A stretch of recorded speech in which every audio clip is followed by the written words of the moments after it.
complicaciones, los cambios, lo que no entiendo que puede hacer, que no se puede hacer. Primero vamos a entender qué es el derecho a la ciudadanía por nacimiento o naturalización. Pues la enmienda 14 de la Constitución, aprobada en 1868, dice, esto fue después de la Guerra Civil, establece que toda persona nacida o naturalizada en Estados Unidos y sujeta a su jurisdicción será ciudadana de Estados Unidos y del estado en el que resida. La Constitución dice que una vez usted es naturalizado, usted es ciudadano. En general, ser naturalizado podríamos decir que es lo mismo que haber nacido en este país, pero eso es el inconveniente de lo que se explica en lo que es la enmienda, porque naturalizado es cuando tú no naciste en los Estados Unidos y te hiciste ciudadano americano. Cuando tú naces en los Estados Unidos, tú naces como ciudadano americano. Obviamente, cuando ya tienes la ciudadanía, estamos hablando de que los dos tienen los mismos derechos, pero se adquirieron de diferente forma. Entonces, eso es una parte que se puede confundir en el tema de lo que es la sección número 1 de la enmienda número 14, ratificada en 1868. Pero entonces, aquí es cuando viene el problema, Giovanni, porque muchos profesores de universidades, muchos abogados están explicando qué pasa con esta controversia. Pues la controversia que la Corte Suprema resolvió, me recuerdo que estaban hablando desde antes de que Trump fuera electo, de que él ya tenía esto como un proyecto en sus promesas de campaña, ¿no? Como lo que dice, pero ¿cuál sería la resolución o el peso legal, que es lo que hay que entender, de la acción ejecutiva que el presidente Trump quiere implementar o implementó pues el día de ayer? Pues le quiero decir que no hay autoridad en parte del Ejecutivo para poder cambiar la Constitución de cualquier forma. Y eso es lo importante que hay que saber. Hay algo que también hay que entender, que solo el presidente no puede cambiar esto unilateralmente. O sea, el presidente porque diga esto, él no va a cambiar la Constitución de los Estados Unidos, porque es una disposición constitucional. Y entonces aquí es donde seguimos explicando la sección 1 de la enmienda número 14, que solamente ha sido interpretada por la Corte Suprema, pero se pueden tomar medidas que obliguen a revisar el asunto nuevamente. Y aquí es donde empezamos con la explicación de qué puede pasar, cómo se puede enmendar la Constitución. Y creo que para llegar al final de todo tenemos que primero ya sabemos qué es, qué dice. Y ahora, ¿qué puedes? ¿Cómo se puede enmendar la Constitución? Que eso es una parte importante de lo que usted necesita saber. Pues el artículo 5 de la Constitución establece que para enmendar la Carta Magna es necesaria una votación a favor de 2/3 de los miembros de la Cámara de Representantes y el Senado, lo que significa que tiene que tener un apoyo bipartidista. La Constitución se puede cambiar. A veces la necesidad viene por un caso en particular, por algo que ocurrió. En este caso, la necesidad viene por un cambio en la ley de inmigración, como todos sabemos, y en cómo las personas se reconocen como ciudadanos. Es lo que quiere dar a entender el presidente Donald Trump. Pero esto lleva mucha gente a favor para que estos cambios puedan realizarse. Asimismo, se señala que se necesita del 75% de aprobación de legisladores estatales o que el proyecto se apruebe por medio de una convención, asegurando que el Senado o la Cámara Baja por sí solos no pueden cambiar la Constitución de los Estados Unidos. Así que esto no va a ser fácil de un día para el otro, que cambien algo tan importante como lo que es la enmienda número 14 en la sección número 1. También se insiste, Giovanni, en la probabilidad de que Donald Trump consiga el apoyo bipartidista del Congreso y una mayoría de los estados para enmendar la enmienda 14. Así que esto es lo que está pasando, lo que se está viviendo ahora mismo en este momento, pero en este momento también les puedo decir que ya más de 20 estados han interpuesto demandas por esto, se han unido.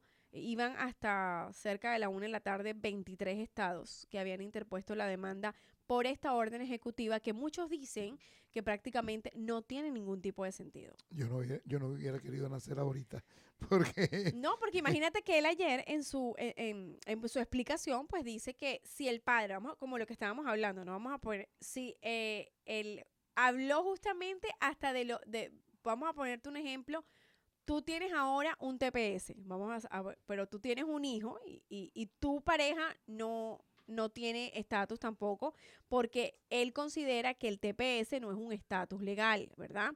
Porque la madre no es residente o no tiene un estatus legal definido en los Estados Unidos. Entonces, en este caso, uno de los expertos explicó que esta persona adquiría la ciudadanía de sus padres porque ni la madre tenía un estatus legal porque tenía un TPS, un estatus de protección temporal, y el padre, en este caso, también o tendría el mismo estatus o simplemente no tendría ningún tipo de estatus. Que también se acercaba de que si un padre era ciudadano y pues la madre no era, o viceversa, entonces adquiría el del padre. O sea, había muchas expresiones diferentes, pero muy difíciles de entender. Mira, qué bueno que hayas y que nosotros te hayamos dejado hablar para poder leer la parte de lo que dice la Constitución. Pero el detalle no es este, Wendy. El detalle no es este. El detalle es la ambición. Acuérdate que Trump nos demostró que todo es posible en los Estados Unidos. Ahora vamos a hablar Y de los que indultos. y que todos se puede Ujú. siempre y cuando se desee. Y este señor nos ha puesto un ejemplo de venir como el ave fénix de las cenizas Ajá. a salir, Resurgió todo. resurgió de una manera y con una fuerza impactante. Sí. Entonces, hay que tener mucho cuidado para aquellos analistas políticos y aquellas personas que llevan la parte de que no puedan creer que no se puede. No, todo es posible a través del diálogo y a través de las cosas que se pueden hacer. Y tenemos que reconocer que este señor es un gran negociador. Bueno, entonces ahí al final te vas a dar cuenta de que a medida que vaya pasando el tiempo, se va a ver con claridad quiénes son las personas cuando ya empiecen a apretar el zapato. El problema es que más de alguno tiene un familiar que es de afuera Claro, y que tiene un debido proceso legal. claro. Imagínate que Obama tenía los hermanos que no eran ciudadanos americanos, que no eran residentes, no eran nada. Que su familia no tenía estatus. Vemos aquí la esposa de Vance, que es inmigrante, de Sí. padres inmigrantes, Sí, de hindú. hindú. Vemos a la esposa Melania, que no es de los Estados Unidos. O sea, hay tantas cosas. Él podrá querer, igualito que cuando el señor presidente de los Estados Unidos, Biden, vino y autorizó que el parole in place lo podían hacer, viene y pasa una pequeña y sencilla cosa, que no lo van a poder realizar porque, ¿por qué no lo van a poder hacer? Porque un juez determinó que no era constitucional. Entonces se paraliza todo ahí. Y pueden apelar, pero tú sabes qué es lo que pasa, que cuando meten una ordenanza de esta, la persona que nace, o sea, la persona que está naciendo, no hay estatus para esa persona. Tienen que llamar a los hospitales y decir a los hospitales, no. Giovanni nació, Giovanni no es ciudadano de papá, no es. Entonces hay tantas maneras, Wendy, porque entonces el papá, y si el papá es ciudadano americano, entonces el papá se lo dan al abuelo que es ciudadano americano. El papá es el abuelo. O sea, hay tantas maneras que para interpretar la ley, mira, que va a ser bien difícil este tipo de situación. Él podrá querer. Ahora, ¿qué pasa en la orden que tú estabas hablando del Congreso de los Estados Unidos? Eso es que 3/4 del Congreso de los Estados Unidos, de los 435 congresistas que hay, esos tienen que aprobar un tercio, o sea, 75% de ellos tienen que aprobar algo para que pueda ser cambiado. Y en el Senado, de igual manera. Y recuerda de que él llega al poder no con ganaron los republicanos, porque ese es el problema cuando no tenemos una información. Ganaron los republicanos la Cámara Baja y la Cámara Alta. La Cámara Baja viene siendo el Congreso, los 435. La Cámara Alta viene siendo el Senado, son los estados, son los 100, que por cada estado hay 2. Entonces, cuando gana el Partido Republicano, cuando gana Trump el poder, los republicanos y los troncistas ganan la mayoría en el Congreso, ganan la mayoría en el Senado, pero no el que es republicano, no que el que es republicano es troncista. Ahí hay una gran diferencia porque hay republicanos que son republicanos, pero no creen que lo que va a hacer Trump sea lo más correcto para la sociedad. Entonces vamos a tener una cantidad de situaciones que se van a presentar, que yo creo que 4 años es muy poco para este tipo de Todo situación. lo que él quiere. Todo lo que se puede hacer.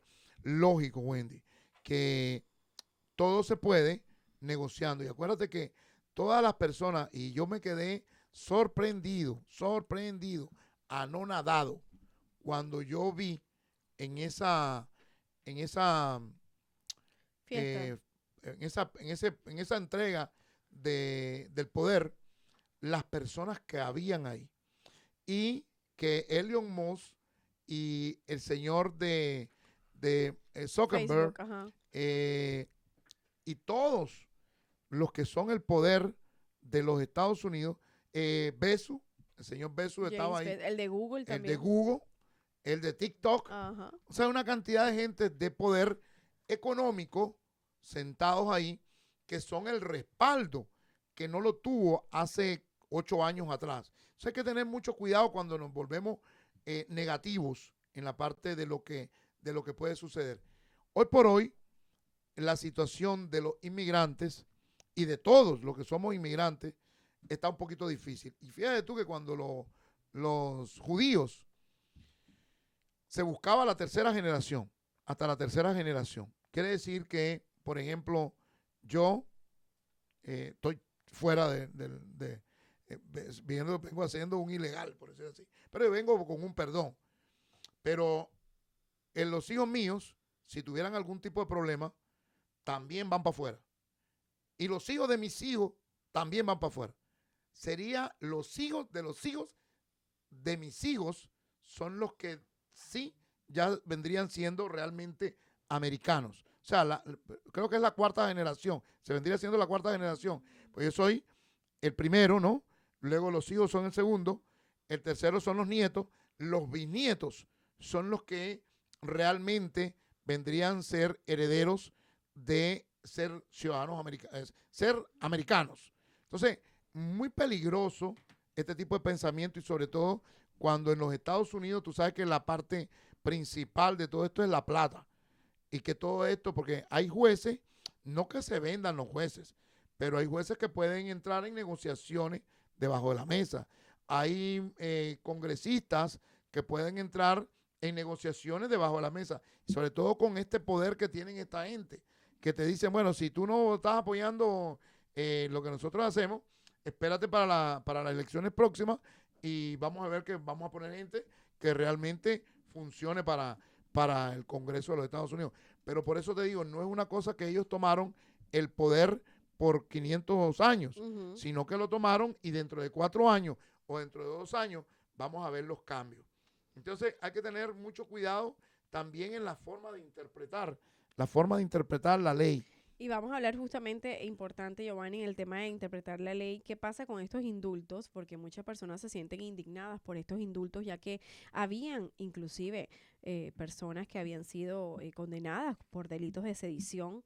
Me refiero a delito de sedición. Este término es un término legal que se refiere a un delito por el orden público, que estas personas estén ahora actualmente libres y que se habían comprobado que realmente ellos habían infringido el orden público para simplemente impedir que se aplicaran las leyes o que las autoridades cumplieran su función, como pasó en el caso del Capitolio ese enero que nunca vamos a olvidar del 2021 y justamente los líderes de las organizaciones ultranacionalistas Oath Keepers y Proud Boys salieron de prisión el día de ayer gracias al indulto y las conmutaciones del presidente Donald Trump, que concedió a los encausados por el asalto del Capitolio el 2021 tras su toma de posesión. La puesta en libertad del ex líder de Proud Boys, Enrique Tarrio, de origen cubano, y el fundador de Oath Keepers, Stewart Rhodes, está cargada de un simbolismo porque fueron las dos organizaciones que lideraron el violento asalto y porque la orden se hizo efectiva pocas horas antes de que el presidente Trump la firmara. Tarrio tenía una sentencia de 22 años que se había aplicado por el juez del Distrito de Columbia por el delito de sedición, lo que me refería anteriormente. Y tenía Rhodes también una orden de 18 años por el mismo delito de sedición. Este perdón presidencial, una de las promesas electorales del presidente Donald Trump, fue una de las primeras órdenes ejecutivas que firmó y cerca de 1.500 personas que fueron sentenciadas en ese ataque. Unas de ellas estaban en prisión dentro, otras estaban casa por cárcel, otras estaban con grillete. Y pues estos perdonados, el presidente Trump se refirió a que no eran delincuentes ni que habían cometido estos delitos de sedición, muchos que se les habían imputados, sino que eran rehenes y que la orden destaca la conmutación de penas de 14 miembros de organizaciones extremistas de los Oath Keepers y los Proud Boys, incluyendo sus nombres. Desde que se anunció la medida, un grupo de seguidores de Trump se concentró en las puertas del centro de detención de la capital estadounidense, esperando su puesta en libertad, aunque se desconoce cuándo serán efectivos todos los indultos. Por lo menos sabemos que de este joven Tarrio, bueno, no es un joven, ya es una persona que tiene cerca de 50 años, ya él está libre desde el día de ayer. Una hora después que se firmó la orden ejecutiva, ya esta persona estaba en libertad en las calles. Más de 730 más se habían, ya también estaban fuera y unas 300 estaban pendientes simplemente de que salieran adicionalmente. Y tenemos que tener en cuenta que esto es delicado, señores, porque esto eran personas que, como todos vimos, entraron en oficinas federales, entraron en oficinas del Capitolio, violaron todas las reglas, o sea, tenían un delito comprobado y que para muchos es entendible esta indignación que se está sintiendo Giovanni, porque 1.500 personas que tienen todavía esas intenciones de rebeldía, de rebelión, de no cumplir la ley o hacer cumplir la ley por sus propias leyes, están en una libertad del día de hoy. Bueno, mira, es que una cosa tan difícil, Wendy. Porque cuando tú pones que el presidente Biden perdonó a tanta gente, perdonó a personas que habían matado, violado a unos niños, los perdonó de pena de muerte a cárcel de por vida, pero no había por qué tomar esa autoridad para perdonar a tanta gente. En la cuestión del hijo, si nos vamos a la parte de Biden, o sea, yo lo haría. O sea, claro. Que me perdonen, pero yo sí lo voy a hacer. Sí, hasta si Trump indultó al suegro de la hija. Al suegro de la hija. O sea, eso no, pero ahora, que por eso de la rebelión, que fue tan clara, que el país sufrió el síntoma de lo que existe en la destrucción de la democracia, que fue el 6 de enero del año 2021, es un poquito complicado para poder entenderlo, pero hay una cosa que lo debemos de ver desde el punto de vista ahora que han dicho mucha gente que habla y se llena la boca de decir, ay, la democracia es tan frágil, ay, la democracia es tan frágil, ay, la democracia es tan frágil. ¿Por qué se permite que haya esa fragilidad dentro de una democracia? Una de las cosas es que cuando el pueblo, imagínate que en Venezuela, en Nicaragua, en Cuba, el pueblo es el que determinó que llegara Fidel Castro al poder. El pueblo en Nicaragua fue el que determinó que llegaran los Ortega al poder. En Venezuela, que llegara Chávez al poder de la manera injusta o justa, es problema de que el pueblo. ¿Qué pasó aquí el día 5 de noviembre? El pueblo determinó y dijo de manera arrabasador, barrió con la parte de más del 60% del voto popular, o sea, el pueblo votó a favor de que el señor fuera el presidente. Ok, esa es una. Dos, por los votos electorales. Los votos electorales, si tú ves el mapa, cómo fue, 300 y pico de puntos 312. a favor de que fuera el presidente Donald Trump. Trump. Entonces, tú vas a ir en contra de la corriente, no, tienes que hacer presión.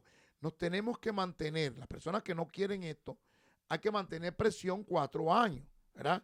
Pero de una manera, por ejemplo, esto de que 23 estados están en contra ya, van a meter una apelación, Claro. van a apelar a esa decisión que no es correcta. Él sabe, Claro. él sabe dentro de la parte de que es incorrecto, pero eso es lo que está pidiendo el pueblo. Eso es lo que se sentaron la gente a decir, yo quiero esto. Imagínate que en contra de los inmigrantes, muchas personas, Wendy, que todavía no tienen un estatus legal en este país, muchas personas que saben que de una u otra manera puede afectarles, muchos de los parientes hicieron que votaron por Donald Trump. Y es el problema, muchas personas que sirvieron de sponsor votaron por Trump. Y tú sabes que no se dan cuenta que en este momento el ser sponsor los puede perjudicar, porque puede pasar una ordenanza del presidente diciendo, bueno, X persona trajo 5 a través y porque que revise inmigración si estas personas están recibiendo ayuda del gobierno. Y si están recibiendo ayuda, que regresen la ayuda y que se la pasen al soporte, al sponsor que estaba haciendo ahí. Sí, que de hecho eso fue el juramento que hizo el sponsor. Correcto. Entonces, no nos damos cuenta de que estamos en una olla de presión que no sabemos para dónde va a ir. Y para mientras esto se normalice, esto no es de que va a haber huevo en los centros comerciales. Esto no es, imagínate tú que el presidente dijo, vamos a romper petróleo aquí, o sea, vamos a sacar petróleo de aquí, porque para que sepamos todos los americanos, aquí hay abundancia de petróleo. Lo que pasa es que no se explota por el proceso, que a lo mejor es hasta más costoso que comprárselo a Venezuela. Es más fácil comprárselo en crudo a Venezuela y traerlo que explotarlo aquí. Y tenemos la habilidad de poder tener nuestros pozos repletos de petróleo, pero no vale la pena explotarlo, porque no hay la necesidad, porque nos sale más económico comprarlo, procesarlo y distribuirlo. Pero dentro de una de las cosas que dijo, vamos a excavar y vamos a hacerlo correctamente. Pero ¿y cuánto tiempo nos vamos a demorar para excavar? Va a ser en 15 días. Correcto. Y bueno, al regresar de la pausa vamos a hablar sobre esta vía libre que dio